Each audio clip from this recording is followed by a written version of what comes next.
Hey guys आजको हाम्रो trip रहेको छ हाम्रो केराबारीसम्म अनि म चाहिँ यतातिर रुखको फेदमुनि चाहिँ शीतलमा बसिरहेको छु। देख्न सक्नुहुन्छ एकदमै घाम लागेर चाहिँ अलि पुरै पानी पर्ला जस्तो अँध्यारो भइसकेको छ। कुनै बेला पानी पर्छ थाहा नै हुँदैन। यतातिर हेर्न सक्नुहुन्छ पुरै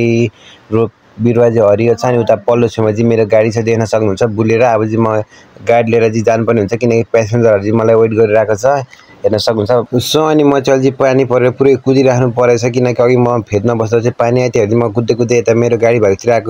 आएको छ नि मैले पुरै हेर्नु न गाडी यता साइड लगाएर राखेको थियो अनि मैले पुरै वहाँ गाउँ लानको केराबारीको लागि सामानहरू सबै लोड गरिसकेको देख्न सक्नुहुन्छ। चामलहरूको बोरा छ। सो अनि मैले पुरै गाडीहरू सबै एकदमै ठिक रहेछ सबै तिर्पलहरू राम्ररी कसेको रहेछ। अब म गाडी लिएर जानुपर्ने हुन्छ दाइम पारामा चाहिँ नाइस पारामा बबाल पारामा चाहिँ पुरै हेर्नु न गाडी लिएर हिँड्ने बित्तिकै पानी कत्रो परेको हेर्नु न पुरै चट्याङ पनि हेर्न रहेछ पुरै रोड पनि सबै हिलो भएर हेर्नु न पुरै पानी परे क्या यार। अब मेरो प्यासेन्जरहरू कहाँ राख्ने पुरै चिन्ता लागिरहेको छ हेर्नु न पुरै सामानहरू त्यस्तै छ। माथि पनि चामल हालेको छ मलाई थाहा नै भएन त्यही पनि मैले तिर्पल चाहिँ तल्लोपट्टि मात्रै राखेको छ मैले माथिल्लोपट्टि लगाएको छैन हेर्नु न पुरै। अब चाहिँ म त्यहाँबाट चाहिँ उता प्यासेन्जरहरू पनि लिएर जानुपर्ने हुन्छ। प्यासेन्जरहरू सबै स्टुडेन्टहरू छ कि स्टुडेन्टहरू चाहिँ सबै केराबारी घुम्ने भनेको छ त्यही भएर चाहिँ सबैजना चाहिँ मैले चढाएर लानुपर्ने हुन्छ। हेर्नु न कति धेरैजना अब 2 जना 8 जना जस्तो सबै हेर्नु न सबै स्टुडेन्ट छ हेर्नु न पुरै सबैजना स्कुल ड्रेसमा छ देख्न सक्नुहुन्छ। अनि अब सबैजनालाई चाहिँ गाडीभित्र हालेर लानुपर्ने हुन्छ। पुरै गाडीभित्र छिरिरहेको छ तर कहाँ छ देख्दै छैन हेर्नु न पुरै। सो मेरो प्यासेन्जरहरू चाहिँ देख्न सक्नुहुन्छ पुरै पानी पर्दा नि कोही झ्यालतिर कोही ढोकातिर कोही अगाडि छततिर पुरै भ्लगिङ प्लस झुन्डिरहेको छ हेर्न सक्नुहुन्छ। पुरै एकजना चाहिँ हाई भनिरहेको छ। मेरो प्यासेन्जरहरू चाहिँ एकदमै खतरनाकहरू छ हेर्नु न पुरै यस्तो पानी भ्लगिङ हानिरहेको छ पुरै हाई भनिरहेको छ बबाल। यस्तो पानी केही फरक पारिरहेको छ नि उनीहरू चाहिँ पुरै बबाल मजा आइरहेको छ नि। अब चाहिँ यहाँबाट चाहिँ उता घुमेर फेरि उतापट्टि जानुपर्ने हुन्छ किनकि अघि चाहिँ म यतातिर चाहिँ प्यासेन्जर उठाउन आएको थिएँ। पुरै गाडीहरू पनि पुरै कस्तो स्लो पारामा घुमाइरहेको छु पुरै अरू गाडीहरू पनि ब्याकतिर आइरहेको छ हेर्नु न पुरै यता साइडमा बगैँचा हेर्न सक्नुहुन्छ। पानी परे एकदमै नाइस भएको छ पुरै भित्रबाट पनि देखाउँछु तपाईँहरूलाई अहिले एकछिनपछि रोक्नु होला होइन। अब तपाईँहरूलाई भित्रबाट देखाइरहेको छु हेर्न सक्नुहुन्छ पुरै भित्रबाट यस्तो देखिन्छ पुरै त्यो के होइन त्यो पानी हटाउने पनि मैले चलाउनु पर्ने हुन्छ किनभने अहिले फेरि बाटो देखेन भने एक्सिडेन्ट हुनसक्छ हेर्नु त पुरै। अनि एउटा साइडमा चाहिँ एउटा दिदी बस्नु भएको छ त्यो पनि उता म छेउमा बस्नु भएको छ नि हेर्नु न त्यो दिदीलाई हेर्नु त झन् मेरो गाडी नपल्टेको देखिहाल्नु होला तपाईँहरूले होइन। त्यो होइन अघि झन् त्यो दिदीलाई हेर्नु हुँदा झन् मेरो गाडी उतापट्टि नआएर एकछिन म मेरो भ्लगरहरूले पुरै मलाई पछाडि आइ भनिरहेको छ मैले पुरै देखाएको थिएन। आज मैले पुरै गाडी ब्याक गरेर लानुपर्ने हुन्छ भने तर गाडी ब्याक गर्नु चाहिएन किनकि म आफै झरेर चाहिँ पुरै उतापट्टि जानु आइरहेको छु किनकि मेरो सब्सक्राइबरहरूलाई पनि त्यस्तै इग्नोर गर्नुहुन्न त्यही भएर चाहिँ मैले त्यही सोचले चाहिँ म भेट्न जानु आइरहेको छु। हेर्न सक्नुहुन्छ पुरै बच्चाहरू रहेछ क्या मलाई देखेर पुरै हाई भनेर लास्टमा उता फर्किरहेको रहेछ फेरि म यसो गएर हिँडिरहेको त एउटा त पुरै भिडियो बनाइरहेको छु क्या हेर्नु न पुरै भिडियो गरिरहेको छ ताल जस्तो हेर्नु न बच्चाहरू सबै हाई हेलो भन्दै छ नि एउटा चाहिँ अनि हाई भनिदिरहेको त्यही नै हाई भनिरहेको छ एउटा फेरि भ्लगिङ हानेर छ हेर्नु न पुरै म जस्तै भ्लगर पनि सोच होला होइन भविष्यमा। अनि त्यसले चाहिँ ओ माई गड भनेर चाहिँ मैले पुरै यिनीहरूलाई नि हाई भनेर देखाउनु लाग्यो तर देख्दै थिएन किनकि तिनीहरू फुच्चीहरू सानो भएर चाहिँ देखेन। अनि त्यही भएर चाहिँ अब जानु पऱ्यो बच्चाहरूलाई यतै छोडिदिनु पऱ्यो भनेर चाहिँ अब चाहिँ म फेरि मेरो आफ्नो गाडी लिएर चाहिँ हिँडिसकेको छु। सो अझै हामी 3-4 घन्टापछि यता धेरै पर आइसकेको छ हेर्न सक्नुहुन्छ पुरै साँझ अँध्यारो हुन आँटिसकेको छ किनकि हिँड्नु चाहिँ बिहानै हिँडेको हामी त्यस्तै 8-9 बजीतिर हिँडेको नि अहिले त्यस्तै 4-5 बजिसकेको छ नि यतातिर एकछिन सबैजनालाई यसो रेस्ट गर्नको लागि यतातिर साइडतिर गाडी रोकेँ अनि त्यसपछि फेरि पनि गाडी लिएर हिँडिसकेको छु मैले एकछिन 10 घन्टा 5 मिनट जति रेस्ट गराएर चाहिँ। अनि अब चाहिँ हामी कहीँ पनि रेस्ट नगरिकन एकचोटि अब चाहिँ हामी होटलमा गएर रेस्ट गर्नुपर्ने हुन्छ किनकि रात परिसकेको छ देख्न सक्नुहुन्छ पुरै बाटोतिर चाहिँ लाइट बालिसकेको छ देख्न सक्नुहुन्छ पुरै भ्लगरहरू प्लस अझै भ्लगर गरिरहेको छ नि साइडमा हेर्न सक्नुहुन्छ पुरै खोला छ पुरै डुङ्गाहरू पनि छ अलिअलि हेर्न सक्नुहुन्छ होइन। अनि अब चाहिँ हामी सिधै होटलमा गएर चाहिँ बस्नुपर्ने हुन्छ किनकि रात परिसकेको छ अघिदेखि प्यासेन्जरहरूलाई खानासाना केही पनि खुवाएको छैन त्यही भएर चाहिँ हामी सरासरी जानुपर्ने हुन्छ। पुरै मलाई त्यो फुच्चे अटो भन्दा नि त्यो सवारीले केले टगिसकेको छ म स्पिडमा टपुला भनेर लिएर गएर पुरै मेरो त मान्छे पनि माथि हुडमा धेरै बसेको छ भने चाहिँ मैले बिस्तारै लिएर हिँडिसकेको छु। अनि हेर्नु न पुरै अगाडि गइरहेको छ त्यो चाहिँ अनि साइडमा नाइस ठाउँ रहेछ क्या म पनि फर्स्ट टाइम आएको हेर्न सक्नुहुन्छ पुरै अब चाहिँ अलिकति पर चाहिँ हाम्रो होटल छ त्यहाँ गएर चाहिँ मैले चाहिँ होटलतिर चाहिँ गाडी लिएर जानुपर्ने हुन्छ किनभने रात परिसर सबैजनालाई राख्नु पऱ्यो नि त प्यासेन्जरहरूलाई त्यही भएर चाहिँ म होटलतिर जानुपर्ने हुन्छ होइन। सो अनि अहिले चाहिँ हामी चाहिँ फाइनली हाम्रो होटल एकदमै नजिक पनि आइसकेको छ अलिअलि देखिरहेको छ यहाँबाट चाहिँ होटल हेर्न सक्नुहुन्छ अलिकति पर नि हो यही देखिरहेको छ नि यही हो। अब चाहिँ यहाँबाट चाहिँ उतातिर भित्रतिर चाहिँ लानुपर्ने हुन्छ होटलभित्र चाहिँ गाडी लानुपर्ने हुन्छ किनकि बाहिर त गाडी राख्नु मिल्दैन किनकि गाडी टोडफोड हान्न सक्छ अब चाहिँ यतातिर पार्क हान्नुपर्ने हुन्छ त्यसपछि अनि सबै प्यासेन्जरहरू चाहिँ भित्र लिएर जानुपर्ने हुन्छ हेर्नु न पुरै साइड खाली खाली रहेछ अनि यहाँ फर्स्ट टाइम हामी आइदिएको जस्तो छ हेर्नु न पुरै यहाँ साइड लाउनुपर्ने हुन्छ अब चाहिँ पुरै हेर्न सक्नुहुन्छ पुरै यस्तो देखिरहेको छ मैले चाहिँ सबै प्यासेन्जरलाई झरौँ सबैजना होटल आइसकेको छ सबैजना झर्नु खानासाना खानु सबैजना आराम गर्नु भनेर मैले सबैजनालाई झर्नु भनेर चाहिँ म चाहिँ यतातिर भिडियो बनाइरहेको छु सो देख्न सक्नुहुन्छ हामी बस्ने आज बस्ने होटल चाहिँ यही हो देख्न सक्नुहुन्छ पुरै बवाल छ एकदम नाइस छ तपाईहरु पनि यो होटलमा बस्न चाहनुहुन्छ भने चाहिँ कमेन्ट गर्नु होला म यो होटलको चाहिँ तपाईहरुलाई नम्बरमा कमेन्टमा रिप्लाई गर्नेछु अनि मेरो गाडी यता देख्न सक्नुहुन्छ पुरै लाइट पनि अफ गरेको छैन पुरै यता साइड लगाएको छु अब चाहिँ हामी चाहिँ आजको दिन चाहिँ यतातिर बस्नुपर्ने हुन्छ अनि भोलि त्यसपछि हाम्रो चाहिँ केराबारीको ट्रिप पनि सुरु हुनेछ अनि आजको लागि चाहिँ हामी सुन्नेछौँ तल बाइ बाइ भोलि भेटौँला सो अनि अहिले चाहिँ बिहान पनि भइसकेको छ अनि मैले चाहिँ गाडी लिएर हिँडिसकेको छु अनि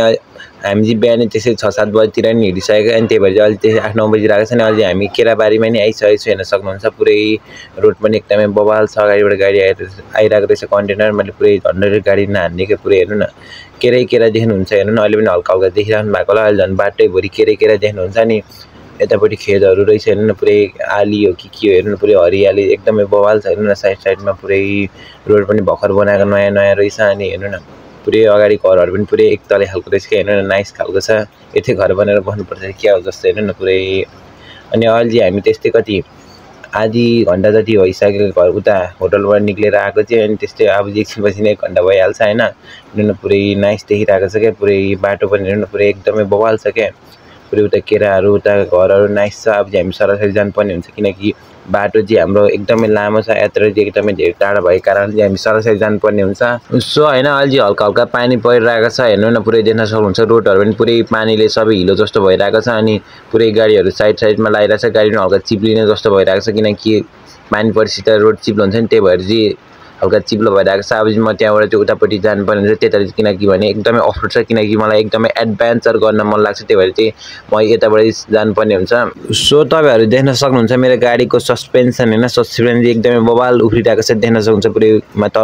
तलमाथि भइरहेको छ देख्न सक्नुहुन्छ एकदमै नाइस देखिरहेको छ पुरै खाल्छ गुल्सुक हैन पुरै बवाल देखिरहेको छ अनि साइडमा केराहरू हेर्नु न पुरै केरा छ के उतापट्टि खेतहरू देख्न सक्नुहुन्छ सायद धान होला हेर्नु न पुरै अलि मैले देखिएको छैन अनि त्यही माथि रोड पनि हिलो छ एकदमै देख्न सक्नुहुन्छ पुरै गाडी हिँडेको हेर्नु न पुरै कस्तो नाइस देखिरहेको छ क्या पुरै गाडी उफ्रेको हेर्दा हेर्नु न पुरै खुल्चुक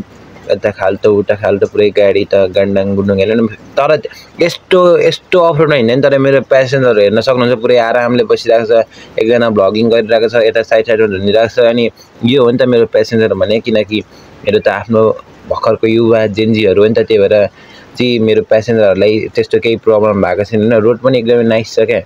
पुरै तपाईहरु पनि यो म्याप खेल्न चाहनुहुन्छ भने कमेन्ट गर्नु होला तपाईहरुलाई म नेक्स्ट भिडियोमा यसको म्याप कसरी डाउनलोड गर्ने भनेर तपाईलाई सिकाउने छु त्यसलाई सबैजनाले कमेन्ट हान्दिनु होला अनि म चाहिँ नेक्स्ट भिडियोमा चाहिँ तपाईहरुलाई चाहिँ फुल कसरी डाउनलोड गर्ने भनेर सिकाउने छु अनि अब चाहिँ हामी यो केराबारी छेउ जानुपर्ने हुन्छ किनकि मेरो प्यासेन्जरहरू यही केराबारीहरू यस्तै अफरोडिङको एडभेन्चर लिनको लागि सबैजना ट्रिप अनि टुरमा आउनु भएको त्यही भएर चाहिँ मैले चाहिँ बिस्तारै यस्तो बाटोमा गुडाउनु पर्ने हुन्छ कि हामी चाहेको भए अर्को बाटो पनि जान सक्थ्यो त्यही भएर चाहिँ हामी यही बाटोमा आउनुपर्ने भएको कारणले गर्दा चाहिँ यही बाटोबाट आइरहेको छ अनि भित्रबाट चाहिँ पुरै गाडी यत्रो हल्लिरहेको छ पुरै गान्डाङ गुन्डुङ हल्लेको छ हेर्नु न पुरै यहीँ यस्तो देखिरहेको छ अघि बाहिरबाट हेर्दा झन् पुरै कस्तो गान्डाङ गुन्डुङ पल्टेला जस्तो भइरहेको छ अहिले भित्रबाट स्पिड गुडाएको यस्तो देखिरहेको छ हेर्नु न पुरै त्यही माथि हल्का पानी पर्ला जस्तो भइरहेको छ त्यही माथि जङ्गलको बाटो बवाल छ तपाईहरु पनि यो म्याप अवश्य खेल्नु होला त्यसको लागि कमेन्ट हान्नु होला म छिटै नै यो म्यापको भिडियो लिएर आउने छु किन म्यापको भिडियो भन्दा नि कसरी डाउनलोड गर्ने भने तपाईहरुले सिकाउँछु हेर्नु न पुरै गाडी उठेर न पुरै मैले छिन रोकेर चाहिँ हल्का यता बिस्तारै गर्नु पर्यो भनेको त हेर्नु न पुरै बवाल छ के तपाईहरु नि यो म्याप खेल्न चाहनुहुन्छ सबैजना छिटोभन्दा छिटो कमेन्ट हानिहाल्नु होला अनि त्यसको लागि सबैजना मेरोमा भिडियोमा लाइक कमेन्ट शेयर सब्स्क्राइब पनि हानिदिनु होला है त अब चाहिँ हामी सरासरी जानुपर्ने हुन्छ सो अहिले हामी दुईटा बाटोमा चाहिँ आइसकेको छु अनि मैले पुरै तल माथिबाट हेर्नु पर्यो भनेर चाहिँ कस्तो कताबाटै जाने भनेर मैले पुरै ड्रोन शटबाट हेरिरहेको छु एकछिन नै तपाईहरुलाई देखाउँछु हेर्न सक्नुहुन्छ अब चाहिँ म पुरै माथिबाट ड्रोन शटबाट हेर्ने छु कताबाट जान ठिक हुन्छ भनेर अनि मैले पुरै यताउता हेरेँ हैन अब चाहिँ कताबाट जान ठिक होला यसो सोचेँ अनि त्यसपछि उता हेरेँ त एकपल्ट उता त दुईटा बाटो छ एउटा पिच बाटो रहेछ नि एउटा अफरोड बाटो रहेछ त्यही भएर चाहिँ मैले उताबाट जाने निदो गरेँ किनकि अफरोडमा हिँड्नु मन लाग्यो भने पिच रोडमा हिँड्न पाएँ नि त। त्यही भएर चाहिँ म यता अफरोडपट्टि हिँडिरहेको छु। अफरोडपट्टि हिँड्नु लागिरहेको थिएँ, तर फेरि अफरोडतिरै गएँ होइन, किनभने म त एकदमै एडभेन्चर गर्ने मान्छे। हेर्नु न पुरै नाइस, यता झन् धेरै नै अफरोड छ क्या। हेर्नु न, तपाईँहरूलाई यदि अफरोड हिँड्नु मन छैन भने यतापट्टि साइडमा पिच रोडमा पनि हिँड्न सक्नुहुन्छ, तर म चाहिँ एकदमै अफरोडमा हिँड्ने मान्छे हो। त्यही भएर चाहिँ म चाहिँ अफरोडतिरै हिँड्नुपर्ने हुन्छ, किनकि म त मेरो गाडी चाहिँ एकदमै बोबाल छ नि। हेर्नु न पुरै अब उकालो गाडी तान्छु तान्दैन भन्ने कुरो हो, त्यही पनि तान्यो। हेर्नु न पुरै उकालो छ क्या, त्यही माथि यस्तो बाटोमा नतान्ने भएको कारणले गर्दा चाहिँ मैले चाहिँ फुल स्पिडमा लगिरहेको छु, त्यही पनि गाडी चाहिँ एकदमै स्लो भएको छ। हेर्नु न पुरै रोड पनि कस्तो क्या, कसरी बनाएको यो रोड पनि। पुरै साइडमा चाहिँ पिच रोड, साइडमा फेरि त्यस्तो हिलो खाल्छ खुल्चुक भएको, त्यही माथि अरू गाडी पिचबाट आइरहेको छ, किनकि अरूको गाडीहरू त यता अफरोडतिर तान्दैन नि त। त्यही भएर चाहिँ मेरो गाडी तान्छ, त्यही भएर चाहिँ म चाहिँ अफरोडबाट आइरहेको छु। हेर्नु न पुरै त्यो गाडीहरू कसरी गइरहेछ, म पनि उताबाट जाउँ जस्तो लागिरहेछ क्या। हेर्नु गाडी तान्नु खोज्दैन, त्यही भएर म चाहिँ यतै अफरोडबाटै जान आइरहेको। त्यही पनि पिच रोडबाटै गइदिउँ न, के छ र भनेर पिच रोडबाट गइरहेको छु। पिच रोडमा झन् तान्नै मानिरहेको छैन, किन बरु अफरोडमा तानिरहेको चाहिँ होइन। अब चाहिँ हामी जानुपर्ने हुन्छ सरासरी यतापट्टि पसल पनि रहेछ, हेर्न सक्नुहुन्छ। यो पसलमा चाहिँ के पाउँछ थाहा छैन, अहिले चाहिँ यहाँ खाजा खानुपर्ने हुन्छ हामीले चाहिँ एकछिन, अनि त्यसपछि फेरि चलिदिनु पर्ने हुन्छ उतातिर। अनि मैले चाहिँ गाडी रोकेँ, अनि मैले सबैजना झर्नु भन्ने, अनि त्यसपछि चाहिँ म पनि यतातिर के खाना पाइन्छ भने यसो गएँ होइन। अनि मैले चाहिँ खाजा खाएर नि हिँडिसकेको छु। मैले किनकि खाजा खाएको चाहिँ देखाएन, किनकि तपाईँहरूलाई खाजा खाएको देखाएपछि तपाईँहरूको मुखमा पानी आउँछ, त्यही भएर चाहिँ मैले देखाएन। अनि मैले पुरै बर्गर मोमो के जति खाएर चाहिँ हिँडिसकेको छु। अनि मैले चाहिँ पुरै अगाडि गइरहेको, हेर्नु न पुरै अगाडि त एक्सिडेन्ट भइरहेको छ। पुरै हेर्दै चाहिँ पुरै एउटा बसले साइडतिर लगेर हाल्दैछ, अनि एउटा गाडी जाममा परेछ। तर म यस्तो जाममा चाहिँ पर्दिनँ, कसरी निकाल्छु यहाँबाट चाहिँ गाडी कसरी निकाल्छु हेर्नु होला। पुरै अब चाहिँ मैले सिधै गएर चाहिँ पुरै गाडीलाई यता साइडबाट निकाल्नु पर्ने हुन्छ, किनकि म त मेरो एकदमै ट्रिप छ, जेन्जीहरू छ, नत्र जेन्जीहरूले मार्छ। अब चाहिँ म यहाँ चाहिँ गाडीलाई चाहिँ यसो ठोकेर साइडबाट निकाल्नु आँटेको, पुरै गाडी नै अगाडि गइरहेको क्या। हेर्नु न पुरै अब कसरी निकाल्छु फुल भिडियो हेर्नु होला है त सबैजनाले।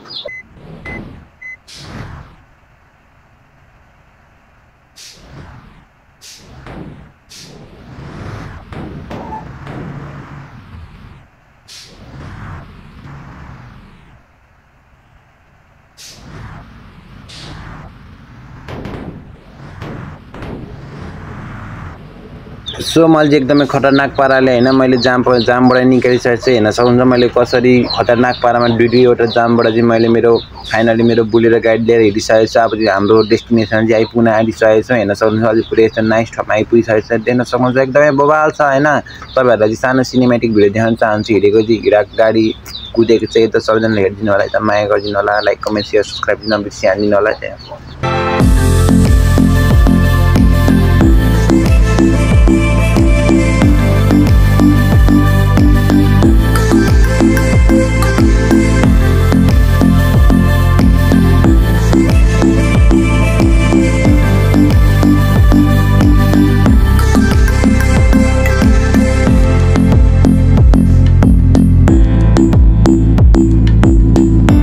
सो अनि अहिले हामी फाइनली हाम्रो डेस्टिनेसनमा चाहिँ आइपुग्न आइसकेको छु। पर तपाईँहरू देखिरहनु घर छैन, त्यहाँ गएर चाहिँ मैले गाडी साइड लाउनु पर्ने हुन्छ, किनकि हाम्रो डेस्टिनेसन चाहिँ यहीँसम्मको। अनि यहाँबाट चाहिँ सबै प्यासेन्जरहरू चाहिँ हिँडेर ट्रेकिङमा जानुपर्ने हुन्छ। अनि अब चाहिँ बसहरू पनि 2-3 आइसकेको छ। अब मैले यो गाडी त्यता साइड लाउनु पर्ने हुन्छ दाहिने पारामा, किनकि गाडी साइड लगाएर राख्नुपर्ने हुन्छ, अरू गाडी पनि आउन सक्छ होइन। अनि सो होइन, मेरो सबै प्यासेन्जरहरू सबैजना चाहिँ आफ्नो डेस्टिनेसन आफ्नो ट्रिपमा चाहिँ गइसक्नु भएछ, ट्रेकिङतिर गइसक्नु भएछ। अनि मलाई चाहिँ तलतिर गएर घुमेर आउनु मन लागेर, अनि के कस्तो रहेछ भने चाहिँ मलाई यता तलतिर जानु मन लाग्यो। त्यही भएर चाहिँ म चाहिँ यता खाली गाडी लिएर जाँदैछु,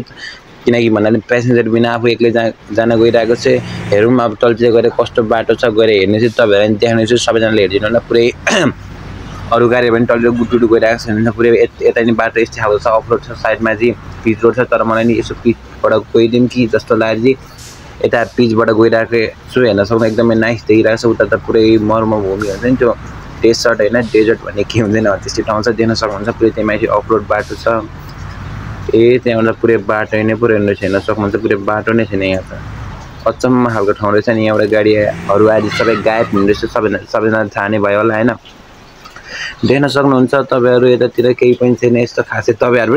यो ठाउँमा आउनु भयो भने यता चाहिँ नजानुहुन्छ खासै त्यस्तो केही छैन देखिहाल्नु होला तपाईहरुले हैन सो तपाईहरुले देखिहाल्नु भयो यता चाहिँ के रेन रहेछ अब चाहिँ म अब मेरो गाडी लिएर फेरि होटल तर्फ जानु पर्ने हुन्छ किनकि धेरै यतातिर चाहिँ बस्नु हुँदैन पुरै म त गाइड लाएर साइड लाएर पुरै भिडियो यतातिर भिडियो बनाइराको प्लस यतातिर भ्यू हेरिराको त पुरै गाडीहरु पुरै जाम भइसकेको रहेछ अब यो गाडीहरु जाम भएपछि गाडीहरु त लाइन आउँछ त्यो भएर म त्यस्तो अप्ठ्यारो अफरोडतिर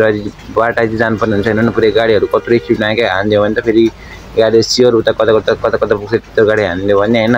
पुरै उताबाट पिच रोडबाट जानु पर्यो अब चाहिँ पुरै सबै गाडीहरु गइसक्यो नि त्यही भएर रोड चाहिँ खाली छ अब चाहिँ पिच रोडबाट जानुपर्ने हुन्छ किन अघि आकै बाटो जानुपर्ने हुन्छ किन रोड पनि एकदमै चिप्लो छ अफ रोडबाट त गाडी पुरै ब्याक सक्छ हैन पुरै फुच्चे गाडीहरु आइरहेको छैन सो अलि म होटलमा नै आइसकेको छु पुरै पानी परेर म त्यता होटल भित्र कुद्दै छु हैन कुदिरहेको छु हैन पुरै बाहिर चाहिँ हेर्न सक्नुहुन्छ पुरै पानी परिरहेको छ पुरै हैन पानी बजाज चलिरहेको छ चट्याङ पनि हानिरहेको छ बाहिरको सीन चाहिँ यस्तो छ देखिहाल्नु होला मेरो गाडीमा पर राखेको छु उता बसहरुसँगै अनि पानी परेर चाहिँ एकदमै बिजोक भइरहेको छ चाहिँ अनि त्यही भन्न म चाहिँ अलिकति छिटै आज माथितिर होटलतिर आएर बस्न पाएँ सो हैन आजको लागि चाहिँ मेरो भिडियो यति नै हुन्छ आज चाहिँ सदाको भन्दा भिडियो धेरै नै लामो छ हैन सदा 4-5 मिनेट हुन्थ्यो नि आज चाहिँ 15 मिनेटको 16 मिनेट हुन आँटिसकेको छ हैन सबैजना चाहिँ भिडियो कटाएर हेर्नु भएको छ भने चाहिँ फेरि सुरुदेखि हेरिदिनु होला अनि भिडियो के कस्तो लाग्यो तर कमेन्ट गर्नु होला आजलाई चाहिँ मेरो भिडियो यति हुन्छ नेक्स्ट भिडियो पनि बबाल आउँछ आजलाई चाहिँ भने बिदा लिन जान्छ हस्ता जय नेपाल।